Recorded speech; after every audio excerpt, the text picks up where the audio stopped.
स्वागत है आपका ट्राइपॉड एकेडमी देहरादून पर, जहां पर आप तैयारी कर रहे हैं एसएससी सीजीएल, यूपीएससी सीएपीएफ और उन तमाम सीडीएस से एग्जामों के लिए जो कि आपके एग्जाम पॉइंट ऑफ व्यू से जरूरी है।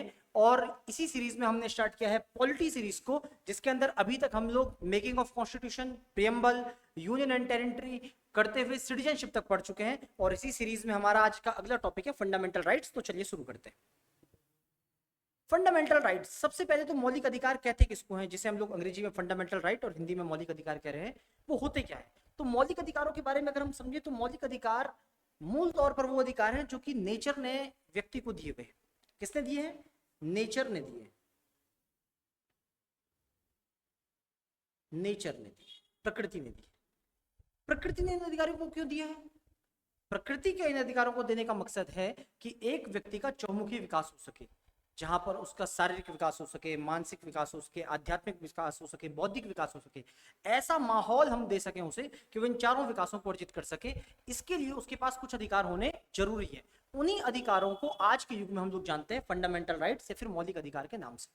अब प्रश्न आता है कि सबसे पहले किस देश ने इस बारे में सोचा कि अपने नागरिकों के इस विकास के लिए हमको कुछ फंडामेंटल राइट्स या फिर मौलिक अधिकार देने चाहिए। तो वो कंट्री है यूएसए। आधुनिक युग में USA, United states of America, वो कंट्री था जिसने सबसे पहले अपने यहाँ पर मौलिक अधिकार अपने नागरिकों को दिए।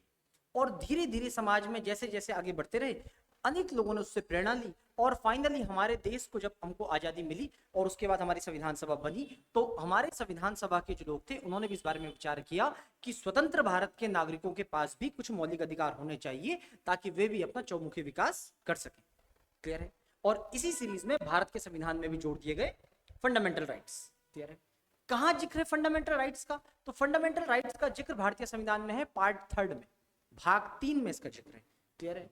जहां पे कौन से आर्टिकल्स के बीच में है?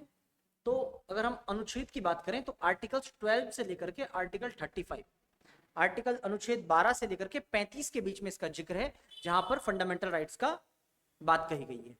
इसके अलावा बोलो भैया, अगर हम खास बात देखें इसमें, तो राइट्स की बात जो होती है इसको भी मैं 2 सेक्शन में बांट सकता हूं कि आर्टिकल 12 और आर्टिकल 13 राइट्स के बारे में बात नहीं करता है। असल में अगर हम देखें तो राइट्स की बात हो रही है यहाँ आर्टिकल 14 से लेकर के 32 के बीच में, और फिर 33, 34, 35। ध्यान से समझिए, हमने कहा कि फंडामेंटल राइट जो चैप्टर है वो आर्टिकल 12 से लेकर के आर्टिकल 35 तक अपने अंदर अनुच्छेदों को समेटे हुए है। क्लियर है? इसमें भी अगर हम बात करें तो आर्टिकल 12 और 13 कुछ और बात कर रहे हैं, ये राइट्स की बात नहीं कर रहे, ना ही 33, 34 और 35 कर रहे हैं। क्लियर है? तो राइट्स की बात हो कहां पे रही है? राइट्स की बात हो रही है आर्टिकल 14 से लेकर के 32 के बीच में। और इसमें हमें कौन कौन से राइट्स दिए गए हैं? तो ये 7 राइट्स हमारे पास में। एक है राइट टू इक्वेलिटी, समानता का अधिकार। एक है राइट टू फ्रीडम, स्वतंत्रता का अधिकार। एक बोल रहा है राइट अगेंस्ट एक्सप्लॉयटेशन, शोषण के विरुद्ध अधिकार। राइट टू रिलीजियस फ्रीडम, धार्मिक स्वतंत्रता का अधिकार। कल्चरल एंड एजुकेशनल राइट, सांस्कृतिक एवं शैक्षणिक अधिकार। राइट टू प्रॉपर्टी, संपत्ति का अधिकार। और राइट टू कॉन्स्टिट्यूशनल रेमेडीज, संवैधानिक उपचारों का अधिकार। तो मूल तौर पर जो हमारी बात हुई वो ये हुई कि भारतीय संविधान के भाग 3 में मौलिक अधिकार फंडामेंटल राइट्स का जिक्र है, जो अनुच्छेद 12 से 35 तक है, जिसमें अनुच्छेद 12 और 13 कुछ और बारों में बात कर रहे हैं, और 33, 34, 35 भी कुछ दूसरी चीजों को लेकर के बात कर रहे हैं जो उनसे रिलेटेड है। लेकिन मूल तौर पर अधिकार जो है वो 14 से लेकर के 32, आर्टिकल 14 टू आर्टिकल 32 है, जिसमें इन 7 प्रकार के राइट्स का जिक्र है। क्लियर है? तो शुरुआत करते हैं कि किस किस तरीके से हमारे यहाँ भारतीय संविधान में फंडामेंटल राइट्स को समझाने की कोशिश की गई है। तो शुरुआत करते हैं आर्टिकल 12 से और आगे बढ़ते हैं कि शुरुआत कहां से हो रही है। अब आर्टिकल 12, हमने बताया कि आर्टिकल 12 डायरेक्ट किसी राइट की बात नहीं करता है, लेकिन इन्हीं राइट से जुड़ा हुआ है। किस तरीके से जुड़ा हुआ है? आर्टिकल 12 कह रहा है definition of the state, definition of the state, राज्य शब्द की परिभाषा। अब राज्य शब्द को अगर हम देखें तो एक तो ये बात है कि राज्य का मतलब हो गया जैसे उत्तर प्रदेश, जैसे बिहार, जैसे उड़ीसा, जैसे तमिलनाडु, ये सब राज्य हैं। लेकिन जब हम आर्टिकल 12 के अंदर स्टेट की बात कर रहे हैं तो स्टेट का मतलब इन क्षेत्रीय परिधियों के राज्यों से बात नहीं हो रही है। आर्टिकल 12 क्या कह रहा है? Defines state to include government, parliament of India, state governments, legislatures, local authorities and the other authorities under government control बोला वे तमाम व्यक्ति जो सरकार को प्रतिनिधित्व दे रहे हैं वे सब के सब सरकार माने जाएंगे।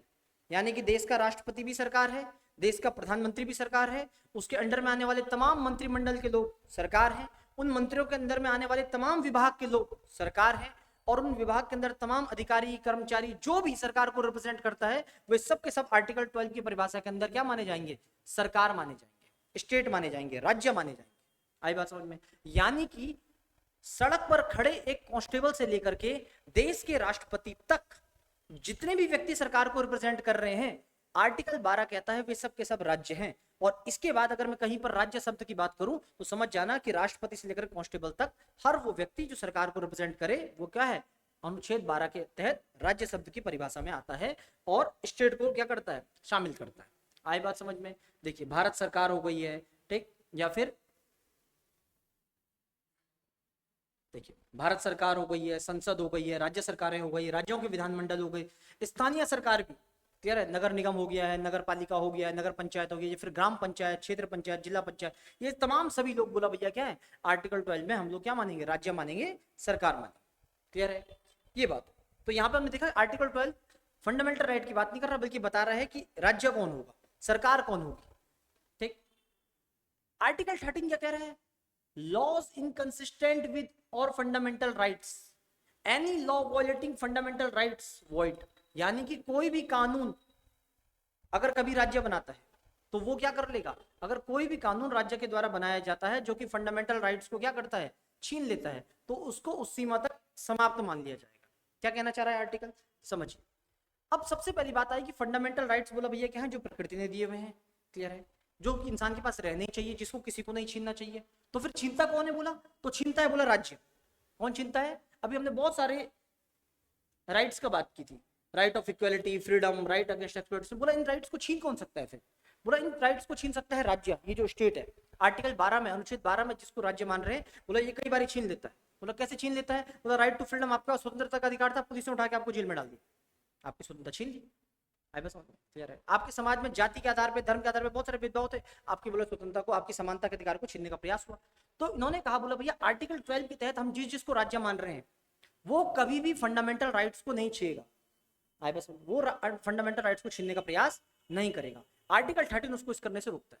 बोला अगर कभी आर्टिकल 13 के तहत कभी कोई बोला भैया आपने कानून बनाया और वो फंडामेंटल राइट्स को क्या कर रहा है? नुकसान पहुंचाने का काम कर रहा है, तो आर्टिकल 13 कह रहा है कि हम उस कानून को उस सीमा तक खारिज मानेंगे जहां तक कि वो क्या कर रहा है?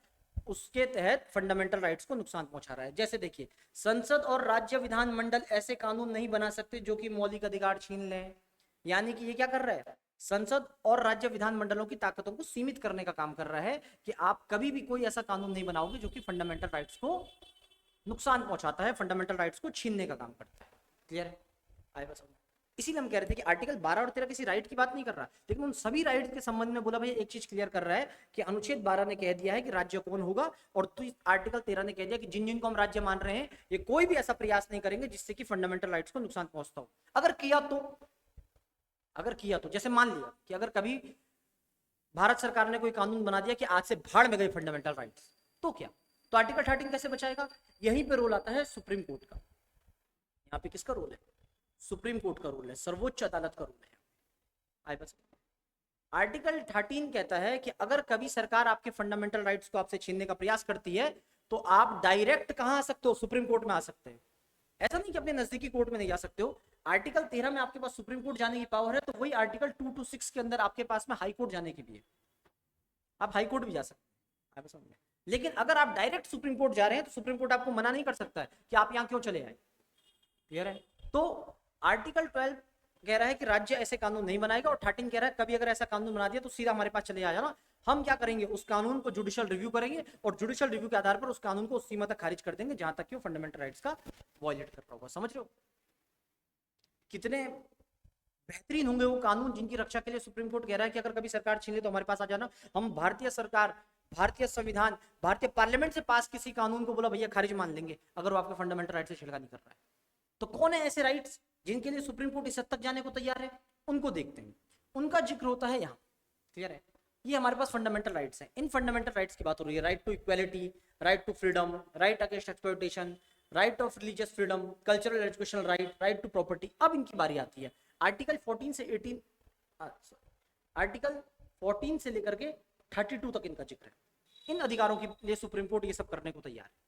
आए बस में, जिसमें पहले आता है राइट टू इक्वलिटी, फिर आता है right to freedom, right against exploitation, religious freedom, cultural education right, right to property और राइट टू कॉन्स्टिट्यूशनल रेमेडीज। ये सब अधिकारों के लिए सुप्रीम कोर्ट कह रहा है हम उस हद तक जाएंगे। क्लियर है? अब ये अधिकार किस किस तरीके से, तो शुरुआत करते हैं राइट टू इक्वलिटी से और बारी बारी से इन सबको समझते हुए आगे चलते हैं। तो पहला है right to equality, right to equality, समानता का अधिकार, समानता का अधिकार। अब समानता का अधिकार क्या कहता है? समानता का अधिकार कहता है बोला भैया हम लोग सभी लोग बराबर हैं, सभी लोगों ने एक ही प्रकृति से जन्म लिया, सभी लोग एक ही प्रकार की प्राणवायु ले रहे हैं, सभी लोग एक ही तरीके से बोला भैया सूर्य का इस्तेमाल कर रहे हैं जो हमें बोला भैया रोशनी दे रहा है, जो हमें धूप दे रहा है। क्लियर है? हम सभी लोग समान हैं, पानी का स्वाद सभी को एक जैसा लगता है, नमक का स्वाद सबको एक जैसा लगता है।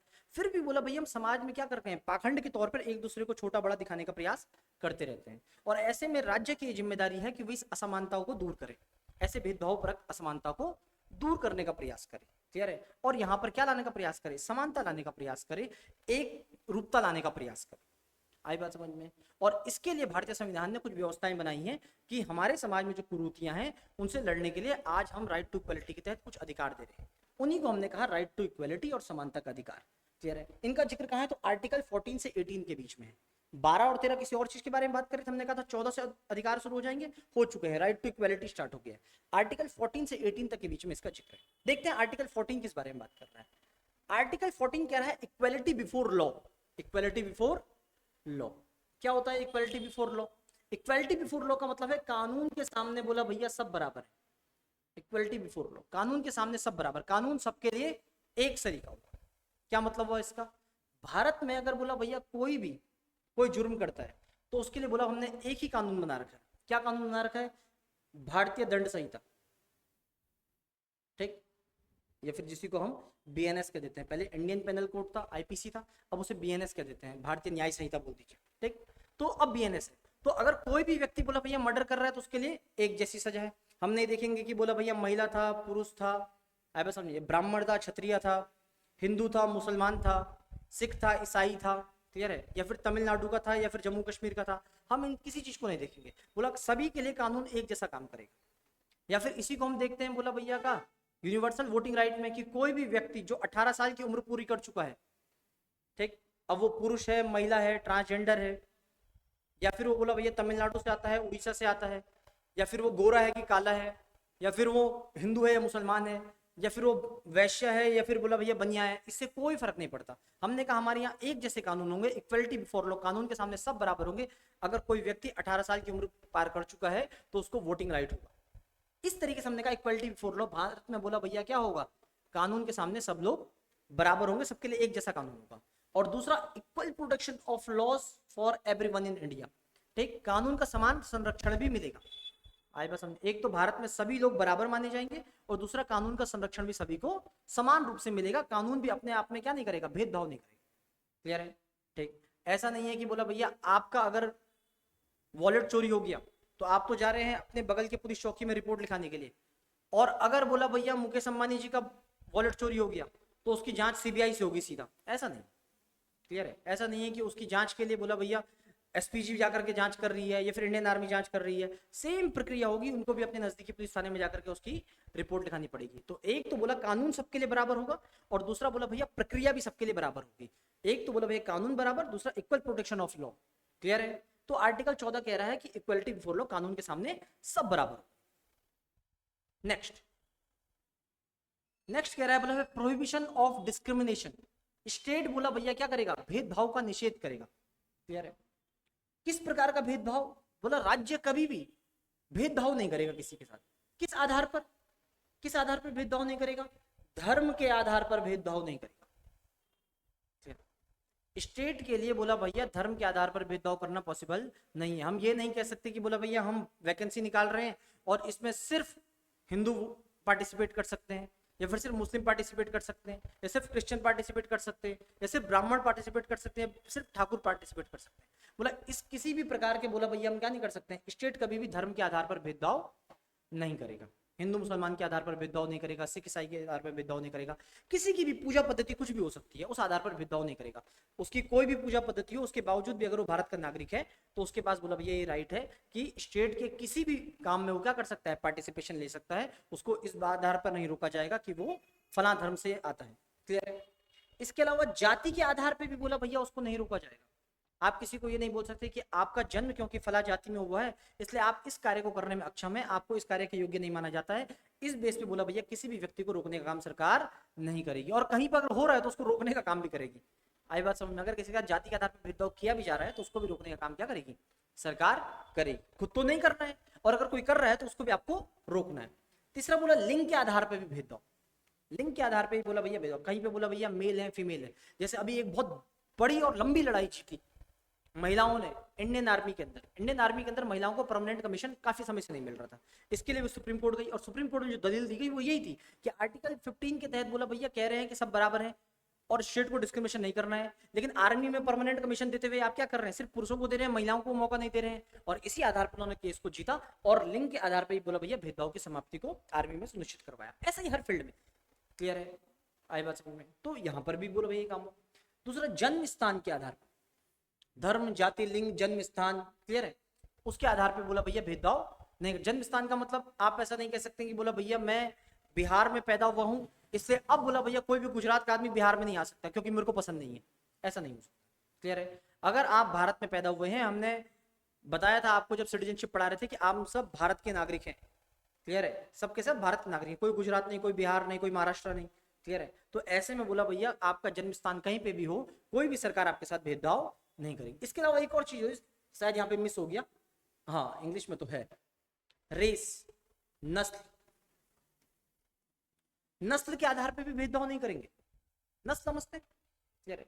किसी का नैन नक्श जिस तरीके से है, किसी का चेहरा मोहरा जिस तरीके का, उस आधार पर उसके साथ भेदभाव करना। जैसे किसी का काला बोल देना, क्लियर है, किसी को मोटा बोल देना, किसी को बोला भैया मरियल बोल देना, क्लियर है, किसी को चाइनीज बोल देना, किसी के नैन नक्श का, उसके देखने के आधार पर, उसके रूप के आधार पर उसके साथ भेदभाव करना कहलाता है नस्ल के आधार पर भेदभाव करना।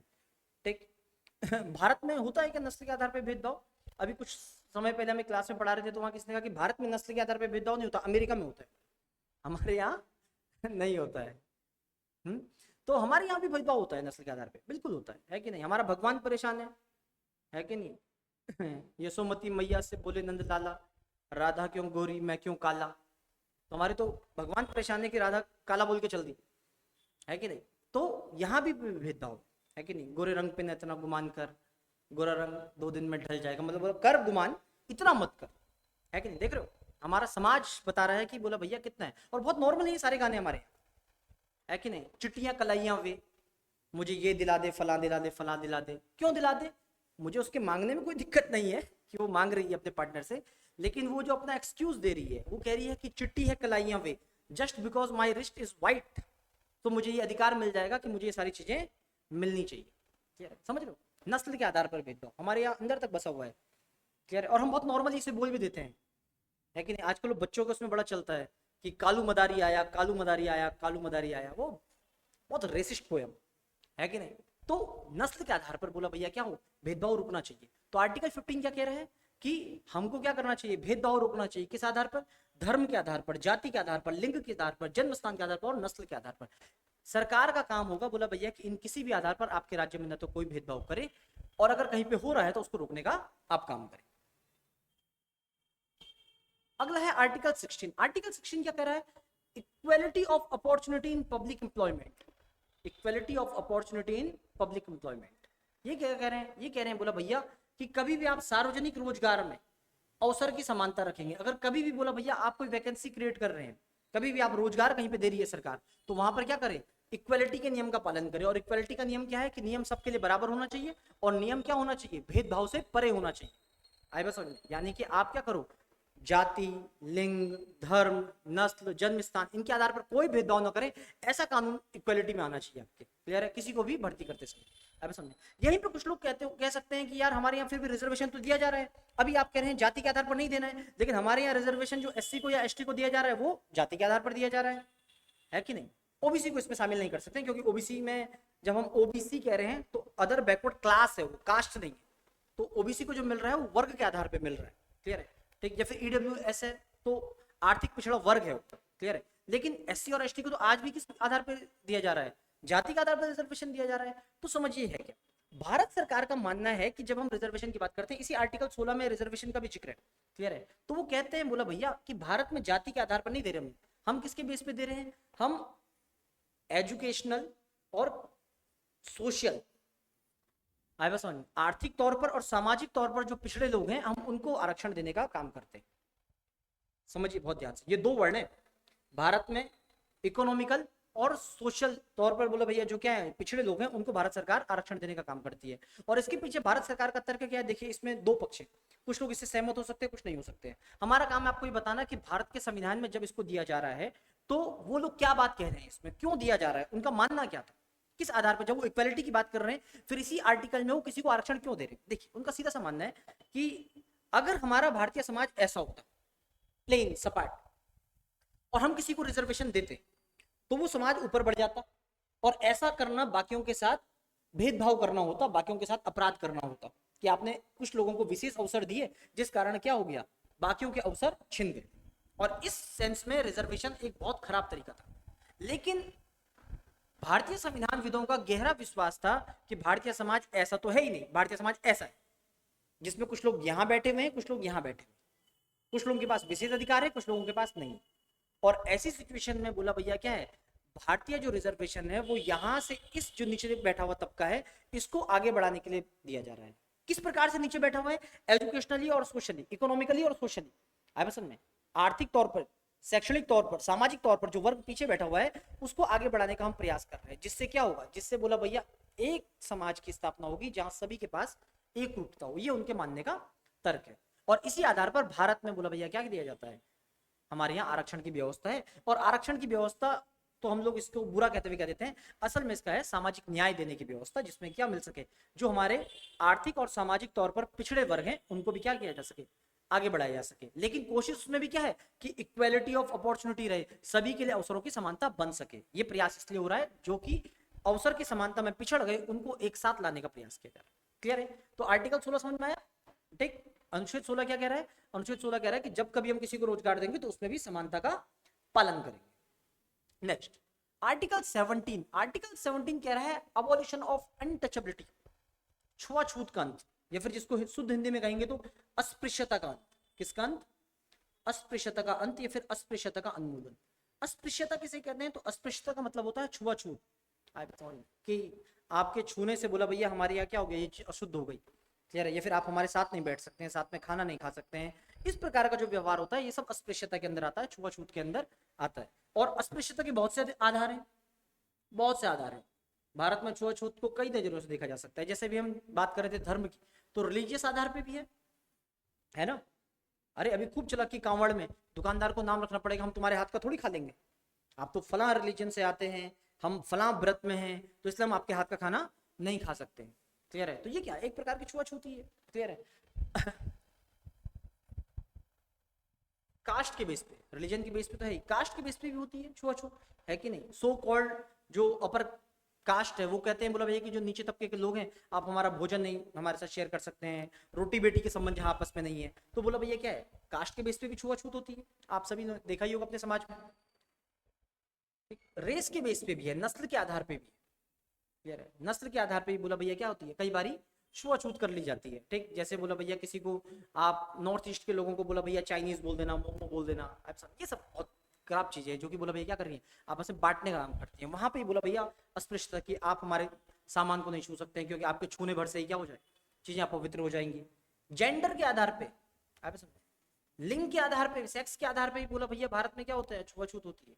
अगर आपको लग रहा है कि नहीं नहीं ऐसा थोड़ी, हम तो अपर क्लास से आते हैं और ऐसा कुछ नहीं है, तो अगर आप महिला हैं तो आपको पता होगा कि पीरियड्स के उन दिनों में आप भी मंदिर में नहीं जा सकते हैं। डिटेल में जानना हो तो सबरीमाला का मंदिर वाला केस देखना। ठीक, ऐसे बहुत से मंदिर भारत में हैं और ऐसे बहुत सारी मस्जिदें हैं जहाँ पे बोला भैया मुस्लिम महिलाओं को एंट्री नहीं है। तो वहां पे क्या हो रहा है, वहां पे जेंडर के बेस पे बोला भैया क्या हो रहा है, डिस्क्रिमिनेशन किया जा रहा है, छुआछूत किया जा रहा है कि आप नहीं आ सकती है मस्जिद के अंदर, आपके आने पे मामला खराब हो जाएगा। क्लियर है, आपके अंदर आने पे बोला भैया मंदिर में अपवित्रता हो जाएगी, तो ये भी उसके अंदर आता है। क्लियर है, इसके अलावा बोला भैया प्लेस ऑफ बर्थ के आधार पे भी। तो जितने भी आधार पे बोला भैया छुआछूत है, अस्पृश्यता है, उन सभी का विरोध करता है आर्टिकल 17। आर्टिकल 17 कहता है कि भारत सरकार का ये काम है कि आप अनटचेबिलिटी को क्या करो, अबॉलिश करो, अस्पृश्यता को, छुआछूत को क्या करो, बंद करो। अगर कहीं पे आपकी ये हो रही है तो उसके लिए कानून बनाइए और उसको बंद करवाने का काम कीजिए। आप किसी के भी आत्मसम्मान के साथ ये बोल करके छेड़खानी नहीं कर सकते आप फला लिंग से आते हैं, आप फला धर्म से आते हैं, आप फला जाति से आते हैं।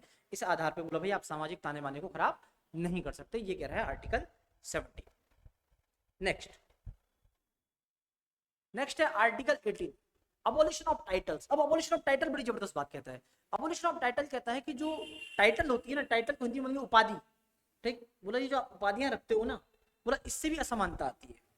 ठीक, कोई भी व्यक्ति को कोई भी उपाधि नहीं दी जाएगी।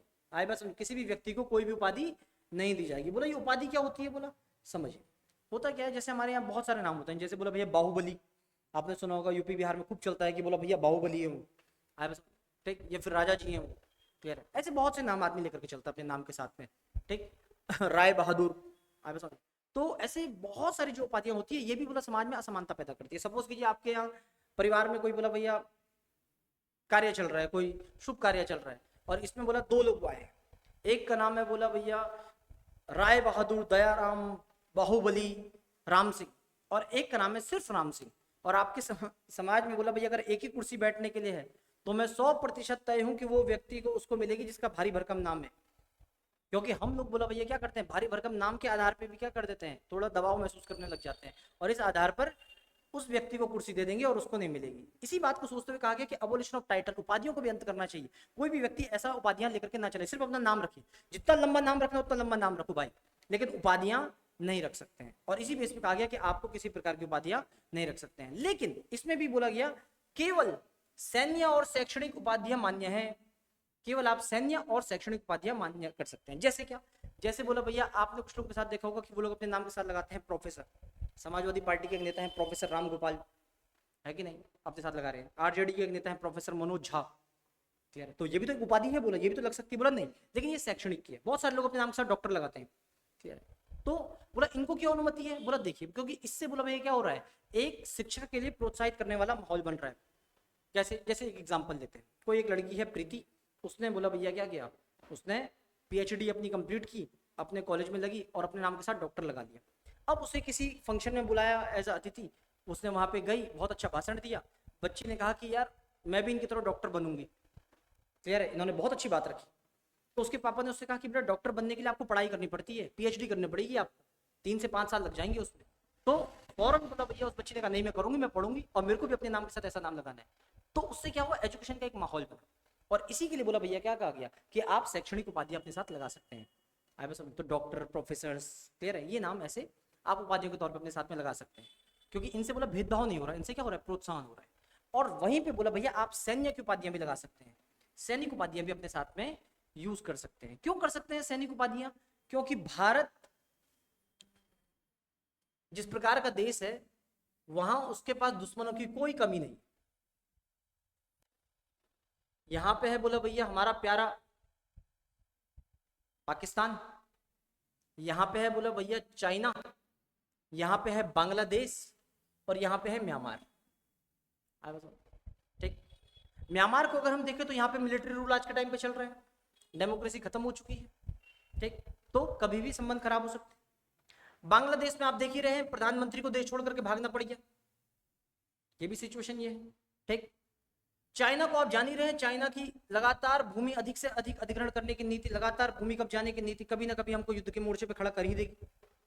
और पाकिस्तान को तो बिलव्ड हम कहते ही इसलिए हैं क्योंकि इसके लिए हमारा इतना प्यार इसलिए कि बेवकूफ है। आप समझे, बेवकूफ पे दया आती है, प्रेम आता है, क्या करें, बेवकूफ है कि नहीं, इसको अपने भविष्य की कुछ पड़ी नहीं है। तो इन सिचुएशन में बोला भैया हमारे पास चारों तरफ से क्या है, एक सैन्य संकट बना हुआ है, और ऐसे में देश के भीतर हर व्यक्ति सेना के प्रति सम्मान रखे, ऐसे में हर व्यक्ति बोला भैया सेना में जाने के लिए उत्सुक रहे, इसके लिए बोला भैया सैनिक उपाधियां बोला भैया दी जाएंगी। इसीलिए आपने देखा होगा उत्तराखंड में मुख्यमंत्री हुए भुवन चंद्र खंडूड़ी, लेकिन पूरा नाम लिखते हैं मेजर जनरल भुवन चंद्र खंडूड़ी, पूरा नाम है कि नहीं। इस समय उत्तराखंड के राज्यपाल हैं लेफ्टिनेंट जनरल गुरमीत सिंह, है कि नहीं। तो ये सब बोला भैया क्यों लगाए जा रहे हैं, रिटायर हो गए वो लोग लेकिन उसके बाद भी लगाए जा रहे हैं, क्योंकि कल को अगर बोला भैया ये लोग किसी गांव में जाते हैं, कुछ उद्घाटन करते हैं, तो लगे यार कि इनका नाम क्या है, इनका नाम बोला भैया मेजर जनरल भुवन चंद्र खंडूड़ी, इतना बड़ा नाम है क्या इनका? तो उनके फादर उनको समझाएंगे नहीं बेटा ये तो उनका नाम तो भुवन चंद्र खंडूड़ी है। मेजर जनरल इसलिए लगा रहे हैं आर्मी के बहुत बड़े अधिकारी रहे, इसलिए उनको मेजर जनरल कहा जा रहा है, इसलिए उनको वो सम्मान मिल रहा है। तो ऐसी सिचुएशन में उस बच्चे के मन में भी आएगा कि मुझे भी आर्मी में ज्वाइन करना चाहिए। तो शिक्षा के क्षेत्र में, सेना के क्षेत्र में प्रोत्साहन को बढ़ाने के लिए ये व्यवस्था छोड़ी गई है कि आप सैनिक के तौर पर या फिर शैक्षणिक संस्थान के तौर पर आप क्या कर सकते हैं, टाइटल या उपाधियां रख सकते हैं, लेकिन आप इसके अलावा और कोई उपाधियां नहीं ले सकते।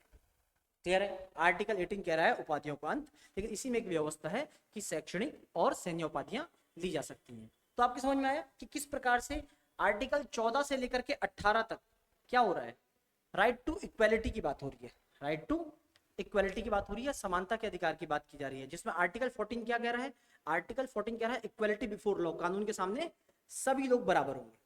हाई बात समझ में, सभी को कानून का समान रूप से क्या मिलेगा, संरक्षण मिलेगा। फिर है आर्टिकल 15, आर्टिकल 15 क्या कह रहा है, आर्टिकल 15 कह रहा है state will not discriminate on the basis of religion, race, caste, sex और प्लेस ऑफ बर्थ।